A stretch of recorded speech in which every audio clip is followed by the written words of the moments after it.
আজকে 3 মাস পরে এই কথাগুলো বলছি।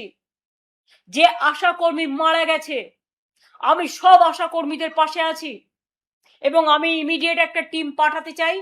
আমি 2-1 দিনের মধ্যেই পাঠাবো, তাদের পরিবারের সাথে কথা বলবো। আমি নিজে যেতে চাই, আমাকে বেরোতে দেওয়া হচ্ছে না। যদিও আমার এখানে কোনো সিকিউরিটি নেই, আমার সিকিউরিটি চাই না।